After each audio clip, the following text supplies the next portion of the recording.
ಬೆಂಗಳೂರಿನ ರಾಜರಾಜೇಶ್ವರಿ ನಗರ ವಿಧಾನಸಭಾ ಕ್ಷೇತ್ರದ ಬಿಜೆಪಿಯ ಶಾಸಕ ಮುನಿರತ್ನ ವಿರುದ್ಧ ದಾಖಲಾದಂತಹ 2 ಎಫ್ಐಆರ್ಗಳ ಹಿನ್ನೆಲೆಯಲ್ಲಿ ಅವರ ಬಂಧನ ಆಗಿದೆ. ಈ ಬಗ್ಗೆ ನ್ಯೂಸ್ ಫಸ್ಟ್ ಜೊತೆ ಮಾತನಾಡಲಿಕ್ಕೆ ವಿಧಾನಸಭೆ ವಿಪಕ್ಷ ನಾಯಕರಾಗಿರೋ ಅಂತ ಆರ್ ಅಶೋಕ್ ಇದ್ದಾರೆ. ಅವ್ರನ್ನ ಮಾತಾಡಿಸ್ತೀನಿ. ಅಶೋಕ್ ಅವರೇ, ಈಗಾಗಲೇ ತಮಗೂ ಕೂಡ ಮಾಹಿತಿ ಬಂದಿರುತ್ತೆ, ಆರ್ ನಗರ ವಿಧಾನಸಭಾ ಕ್ಷೇತ್ರದ ಶಾಸಕರಾದಂಥ ಮುನಿರತ್ನ ಅವರ ಬಂಧನ ಆಗಿದೆ. ಇದಕ್ಕೆ ನಿಮ್ಮ ಫಸ್ಟ್ ರಿಯಾಕ್ಷನ್ ಹೇಳೋದಾದ್ರೆ? ನನಗನ್ಸುತ್ತೆ ಇದು ದ್ವೇಷದ ರಾಜಕಾರಣದ ಅತಿರೇಕ ಅಂತ ಅನಿಸುತ್ತೆ. ನಾನು ಕೂಡ ವಿಶಾಖಪಟ್ಟಣಕ್ಕೆ ಹೋಗಿದ್ದೆ. ಪಾರ್ಟಿಯ ಒಂದು ಮೆಂಬರ್ಶಿಪ್ ಡ್ರೈವ್ಗೆ ನನಗೆ ವಿಶಾಖಪಟ್ಟಣಕ್ಕೆ ಹಾಕಿದ್ರು. ನಾನು ಹೋಗಿದ್ದೆ. ಸುಮಾರು 4-5 ಗಂಟೆಗಳಲ್ಲಿ ಬಂದೆ ನಾನು ಇಲ್ಲಿ. ಸೊ ನನಗೆ ಫಸ್ಟ್ ಅದು ಗೊತ್ತಾದ ತಕ್ಷಣ ನಾನು ಅವರ ರಿಯಾಕ್ಷನ್ ನೋಡಿದೆ. ಅದರಲ್ಲಿ ಮುನಿರತ್ನ ಅವರು ಸ್ಪಷ್ಟವಾಗಿ ಹೇಳಿದ್ದಾರೆ, ನಾನು ಹೇಳಿಲ್ಲ, ಇದು ಫ್ಯಾಬ್ರಿಕೇಟು, ಗಾಂಧಿನಗರದಲ್ಲಿ ಮಾಡಿದ್ದಾರೆ ಅಂತ ಮಾತನ್ನು ಅವರು ಹೇಳಿದ್ದಾರೆ. ಸೊ ಇಷ್ಟು ಹೇಳಿದ ಮೇಲೂ ಕೂಡ ಪೊಲೀಸರು ಆತುರವಾಗಿ ಹೋಗಿ ಅಲ್ಲಿ ಕೋಲಾರದಲ್ಲಿ ಹೋಗಿ ಅವರು ಮೋಸ್ಟ್ಲಿ ಆ ತಿರುಪತಿ ಎಲ್ಲೋ ದೇವಸ್ಥಾನಕ್ಕೆ ಹೋಗಿ ಬರ್ತಾ ಇರ್ಬೋದನೋ, ಅಲ್ಲಿ ಹೋಗಿ ಅರೆಸ್ಟ್ ಮಾಡುವಂಥ ಅವಶ್ಯಕತೆ ಇತ್ತು. ನ್ಯಾಯಯುತವಾಗಿ ಅವ್ರಿಗೆ ನೋಟಿಸ್ ಕೊಡಬೇಕಾಯಿತು. ನೋಟಿಸ್ಗೆ ಅವ್ರು ರಿಪ್ಲೈ ಸರಿ ಇಲ್ಲ ಅಂತ ಹೇಳಿದ್ರೆ ಅಷ್ಟರಲ್ಲಿ ಇದನ್ನು FSLA ರಿಪೋರ್ಟ್ ಕಳಿಸ್ಬೇಕಾಯಿತು. ಇವ್ರು ಮಾತಾಡಿರೋ ವಾಯ್ಸು ಇವ್ರದ್ದೇನಾ ಅಲ್ಲ ಅನ್ನೋದನ್ನ FSLA ರಿಪೋರ್ಟ್ ಕಳಿಸಿದರೆ ಇವ್ರದೇ ಅಂತ ಬಂದಿದ್ರೆ ಕಾನೂನು ಎಲ್ಲರಿಗೂ ಒಂದೇ. ಕಾನೂನು ಬಿಟ್ಟು ಯಾವುದೂ ಇಲ್ಲ. ಯಾರೇ ದೊಡ್ಡವರಾಗಲಿ ಚಿಕ್ಕವರಾಗಲಿ ಕಾನೂನು ಒಂದೇ. ನಾವೆಲ್ಲರೂ ಕೂಡ ಅದಕ್ಕೆ ಸಹಕಾರ ಕೊಡೋವಂಥವ್ರೆ. ಮುನಿರತ್ನ ಅದನ್ನೇ ಹೇಳಿದ್ದಾರೆ, ನಾನು ತಪ್ಪು ಮಾಡಿದರೆ ಅದಕ್ಕೆ ಏನು ಬೇಕಾದರೂ ಆಗಲಿ, ನಾನು ತಪ್ಪೇ ಮಾಡಿಲ್ಲ ಅಂತ ಹೇಳಿದ್ದಾರೆ. ನಾನು ಕಾಂಗ್ರೆಸ್ ಅವ್ರು ಕೇಳೋಕ್ಕೆ ಇಷ್ಟಪಡ್ತೀನಿ. ಏನು ಅಂತ ಹೇಳಿದ್ರೆ, ಅವ್ರು ಪದೇ ಪದೇ ಹೇಳ್ತಾ ಇದ್ರು ಸಿದ್ದರಾಮಯ್ಯನವ್ರಿಗೆ. ನೆನ್ನೆ TJ ಅಬ್ರಾಹಂ ಅವರು ಲೆಟ್ರ್ ಕೊಡ್ತಾರೆ, ಮಾರನೇ ದಿನ ನಮಗೆ ಪರ್ಮಿಷನ್ನು ಕೊಡ್ತಾರೆ ತನಿಖೆಗೆ ರಾಜ್ಯಪಾಲರು ಅಂತಾರೆ. ಇದೇನಿದು? ಅವತ್ತೇ ಕಂಪ್ಲೇಂಟ್ ಬರ್ತತೆ, ಅವತ್ತೇ FIR, ಅವತ್ತೇ ಅರೆಸ್ಟ್ ಮಾಡೋವಂಥದ್ದು.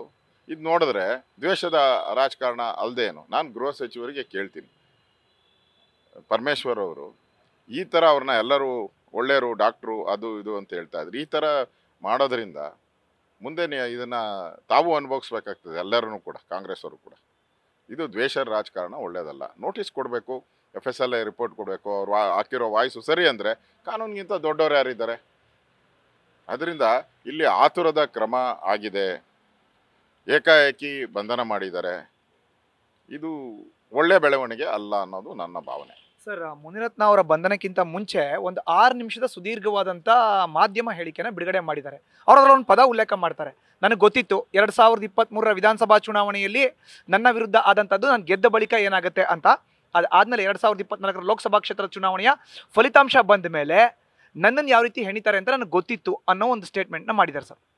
ಅಲ್ಲ, ಇರ್ಬೋದು. ರಾಜಕೀಯವಾಗಿ ನಗರದಲ್ಲಿ BJPಗೆ ದೊಡ್ಡ ಒಂದು ಲೀಡ್ ಬಂದಿದೆ. ಸೊ ಅದನ್ನು ಕೂಡ ಕಾಂಗ್ರೆಸ್ ಅವ್ರಿಗೆ ಹೊಟ್ಟೆ ಉರಿ ಇರಬೇಕು. ಇಷ್ಟೊಂದು ಲೀಡ್ ಬಂದ್ಬಿಡ್ತಲ್ಲ ಅಂತೇಳಿ ಹೊಟ್ಟೆ ಉರಿ ಇರ್ಬೋದು. ಆದ್ದರಿಂದ ಈ ಥರ ಹೇಳಿಕೆಗಳನ್ನು ಬಿಡುಗಡೆ ಮಾಡಿದ್ದಾರೆ ಅನ್ನೋದು ಕೂಡ ಮುನಿರತ್ನಂ ಅವರು ಹೇಳಿರೋವಂಥದ್ದು.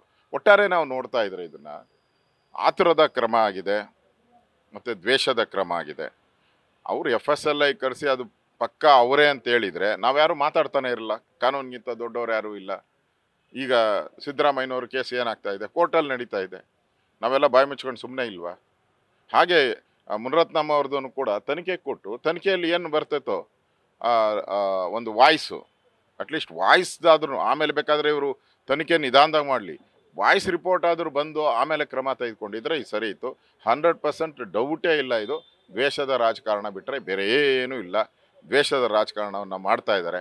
ಇದರಿಂದ ಕಾಂಗ್ರೆಸ್ಗಂತೂ ಒಳ್ಳೆಯದಾಗಲ್ಲ. ಹೀಗೆ ಕರ್ನಾಟಕದಲ್ಲಿ ನೋಡ್ತಾ ಇದ್ದೀರಾ ನಾವು, ಮಂಡ್ಯದಲ್ಲಿ ಗಣಪತಿನೇ ಬಂಧನ ಮಾಡುವಂಥ ಪರಿಸ್ಥಿತಿ. ಹಿಂದೆ ಅಲ್ಲಿ ಹನುಮ ಧ್ವಜ ಆರಿಸಿದಾಗ ಅದನ್ನು ಕಿತ್ತಾಕಿದ್ರು, ಹನುಮ ಧ್ವಜವನ್ನು ಕಿತ್ತಾಕಿದ್ರು. ಈಗ ಗಣಪತಿಗೂ ಬ್ಯಾನ್ ಮಾಡಿಬಿಟ್ಟಿದ್ದಾರೆ, ನೋ ಎಂಟ್ರಿ. ಗಣಪತಿನೂ ಕೂಡ ಮಂಡ್ಯಕ್ಕೆ ಬರೋಂಗಿಲ್ಲ, ಅದು ನೋ ಎಂಟ್ರಿ ಅನ್ನೋ ಥರ ಮಾಡಿದ್ದಾರೆ. ಸರ್, ಈಗ ತಾವು ಆಸ್ ಎ ಅಪೋಸಿಷನ್ ಲೀಡರ್ ಒಂದು ಪದ ಹೇಳಿದ್ರಿ, FSL ವರದಿ ಬರಬೇಕಾಗಿತ್ತು ಅಂತ. ಆದರೆ ನಿಮ್ಮ ಪಕ್ಷದ ಶಿಸ್ತು ಸಮಿತಿಯೇ ನೇರವಾಗಿ ಮುನಿರತ್ನ ಅವ್ರಿಗೆ ಒಂದು ನೋಟಿಸನ್ನು ಕೊಟ್ಟಿದೆ, ಮುಂದಿನ 5 ದಿನದಲ್ಲಿ ಈ ಆಡಿಯೋ ಬಗ್ಗೆ ನೀವು ಉತ್ತರವನ್ನು ಕೊಡಬೇಕು ಅಂತ. ಇದಕ್ಕೇನು ಹೇಳ್ತೀರಿ? ಅಲ್ಲ, ಈಗ ನಮ್ಮವರು ತಪ್ಪು ಅಂತ ಏನು ಹೇಳಿದಾರ, ಕ್ಲಾರಿಫಿಕೇಶನ್ ಕೇಳಿದ್ದಾರೆ. ಹಂಗೆ ಸರ್ಕಾರನೂ ಕೂಡ ಅವ್ರನ್ನ ಕ್ಲಾರಿಫಿಕೇಶನ್ ಕೇಳಬೇಕಾಯಿತು. ನೀವು ಮಾಡಿದ್ದೀರಾ ಇಲ್ಲ ಅಂತ. ಅಷ್ಟರಲ್ಲಿ FSLA ರಿಪೋರ್ಟ್ ಬರೋದು, ಅದ್ರ ಮೇಲೆ ಅವ್ರು ಕ್ರಮ ತೆಗೆದುಕೊಳ್ಬೇಕಾಯಿತು. ಯಾವುದೇ ಕಂಪ್ಲೇಂಟ್ ಬಂದರೂ ಕೂಡ ಅದರಲ್ಲಿ ಸತ್ಯಾಸತ್ಯತೆಯನ್ನು ಪರಿಶೀಲನೆ ಮಾಡಬೇಕು. ಪರಿಶೀಲನೆ ಮಾಡೋದು ಯಾರು? ತಜ್ಞರು ಮಾಡಬೇಕು. BJPನೂ ಈಗ ನೋಟಿಸ್ ಕೊಟ್ಟಿದೆ, ನನಗೆ ಗೊತ್ತಿಲ್ಲ ನೋಟಿಸ್ BJP ಕೊಟ್ಟಿದ್ದಾರೆ ಅನ್ನೋದ್ರ ಬಗ್ಗೆ ನನಗೇನು ಮಾಹಿತಿ ಇಲ್ಲ. ನಾನು ಯಾಕಂದರೆ ಪ್ರವಾಸದಲ್ಲಿದ್ದೆ, ಬೇರೆ ರಾಜ್ಯಕ್ಕೆ ಹೋಗಿದ್ದೆ, ಅದರಿಂದ ನನಗೇನು ಮಾಹಿತಿ ಇಲ್ಲ. ಅಕಸ್ಮಾತ್ ಕೊಟ್ಟಿದ್ರು ಕೂಡ ಅವರು ಮಾಹಿತಿಯನ್ನು ಕೇಳಿದ್ದಾರೆ ಅಷ್ಟೇ. ಏನು ಕ್ರಮ ಏನಾನ ಮಾಡಿದಾರ BJP? ಏನೂ ಇಲ್ಲ. ಪೊಲೀಸ್ ಅಲ್ಲ, ಪೊಲೀಸರು ಅದೇ ಮಾಡ್ಬೋದಾಯ್ತಲ್ಲ. ಪೊಲೀಸರು 5 ದಿನ ಬೇಡ, 3 ದಿನ ಆದರೂ ಕೊಡಬೇಕಾಯ್ತಲ್ಲ, 2 ದಿನ ಆದರೂ ಕೊಡಬೇಕಾಯ್ತಲ್ಲ.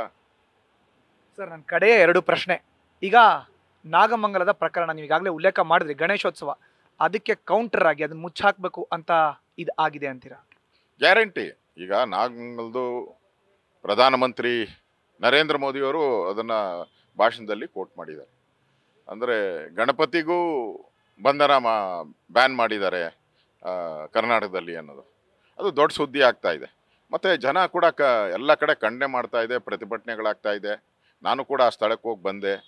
ಎಲ್ಲ ಹಿಂದೂಗಳ ಅಂಗಡಿಗಳನ್ನು ಧ್ವಂಸ ಮಾಡಿದ್ದಾರೆ. ಒಂದೊಂದು ಅಂಗಡಿಯಲ್ಲಿ ಸುಮಾರು 2 ರಿಂದ 3 ಕೋಟಿ ರೂಪಾಯಿ ವಸ್ತುಗಳನ್ನು ಬೆಂಕಿ ಇಟ್ಟಿದ್ದಾರೆ.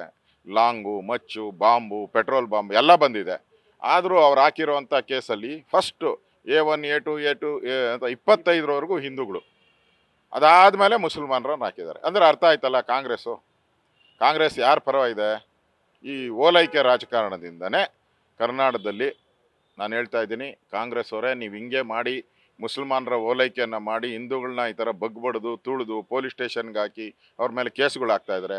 ಮುಂದೊಂದು ದಿನ ನಿಮಗೆ ತಕ್ಕ ಶಾಸ್ತ್ರಿಯನ್ನು ಈ ರಾಜ್ಯದ ಹಿಂದೂಗಳು ಮಾಡೇ ಮಾಡ್ತಾರೆ. ಅದನ್ನು ನೋಡ್ತೀರಾ ನೀವು ಕಣ್ಣಲ್ಲಿ. ಸರ್, ನನ್ನ ಕಡೆ ಪ್ರಶ್ನೆ. ಮುನಿರತ್ನ ಹೇಳಿ ಕೇಳಿ ಮಾಜಿ ಸಚಿವರು BJPಯಲ್ಲೂ ಕೂಡ ಪ್ರಭಾವಿಗಳಾಗಿದ್ದರು. ಈಗ ಒಬ್ಬ ಪ್ರಭಾವಿಯನ್ನ ಈ ರೀತಿ FIR ಹಾಕಿ ಬಂಧಿಸಿ ಎಲ್ಲೋ ಒಂದು ಕಡೆ BJPನೂ ಕೂಡ ವೀಕ್ ಮಾಡಲಿಕ್ಕೆ ರಾಜ್ಯ ಸರ್ಕಾರ ಮುಂದಾಗ್ತಿದೆ ಅನ್ನೋ ಒಂದು ಮಾತು BJPಲೇ ಚರ್ಚೆ ಆಗ್ತಾ ಇದೆ. ಈ ಸಂದರ್ಭದಲ್ಲಿ ರಾಜ್ಯ ಸರ್ಕಾರಕ್ಕೆ ಏನು ಹೇಳಕ್ಕೆ ಇಷ್ಟಪಡ್ತೀರಿ? ನೋಡಿ, BJP ಇದಕ್ಕೆಲ್ಲ ಎದರಲ್ಲ. ಈ ಥರ ಒಂದು 1000 ಕೇಸ್ ಹಾಕಿದ್ರು ನಾವೆಲ್ಲ ತಯಾರಿದ್ದೀರಿ. ಈ ಸರ್ಕಾರದ ಕೊನೆಯ ದಿನಗಳನ್ನು ಎಣಿಸ್ತಾ ಇದ್ದಾರೆ. ಅದಕ್ಕೆ ಸರ್ಕಾರ ಅವ್ರಿಗೆ ಭಯ ಔಟಿದೆ. ಸರ್ಕಾರ ದಿನನಿತ್ಯ ಒಂದು ಸ್ಕ್ಯಾಂಡಲ್ ಬರ್ತಾ ಇದೆ, ದಿನನಿತ್ಯ ಸರ್ಕಾರದ ಮೇಲೆ ಆಪಾದನೆ, ದಿನನಿತ್ಯ ಮಾಧ್ಯಮದಲ್ಲಿ ಸರ್ಕಾರದ ವಿರುದ್ಧವಾದಂಥ ಹೇಳಿಕೆಗಳೇ ಬರ್ತಾ ಇದೆ. ಒಂದು ಕಡೆ 5 ಗ್ಯಾರಂಟಿಗಳು ಅವು ಪೂರ್ತಿ ಅಧ್ವಾನ ಎದ್ದು ಅದೆಲ್ಲ ಗೂಡು ಸೇರಿಬಿಟ್ಟಿದೆ. ಇನ್ನೊಂದು ಕಡೆ ದಿನನಿತ್ಯ ಉಸೂಲಿ, ದಂಧೆ, ಪರ್ಸೆಂಟೇಜು, ಇದು ಒಂದು ಕಡೆ ದಿನನಿತ್ಯ ಬರ್ತಾ ಇದೆ. ಭ್ರಷ್ಟಾಚಾರ ಹಗರಣಗಳು, ಇದನ್ನು ಮರೆಮಾಚೋಕ್ಕೋಸ್ಕರ BJPಯವ್ರ ಮೇಲೆ ಒಂದಷ್ಟು ಕೇಸ್ ಹಾಕಿ ಅದನ್ನು ಮಾಧ್ಯಮದಲ್ಲಿ ಬಂದರೆ ನಾವು ಸ್ವಲ್ಪ ಸೈಡ್ಗೆ ಹೋಗ್ತಿರೋನೋ ಅಂತೇಳಿ ಮಾಡ್ತಾ ಇರೋ ಅಂತ ಕುತಂತ್ರ ಅಂತ ಸ್ಪಷ್ಟವಾಗಿ ಕಾಣ್ತಾ ಇದೆ. Thank you sir. ಇದು ಒಟ್ಟಾರೆ ಆರ್ ಅಶೋಕ್ ಅವರ reaction. Camera person Murali Kumar ಜೊತೆ Madhusudan, news first Kannada, Bengaluru. News first, ನಿರ್ಭೀತಿಯಿಂದ ನಿಮ್ಮ ಪರವಾಗಿ.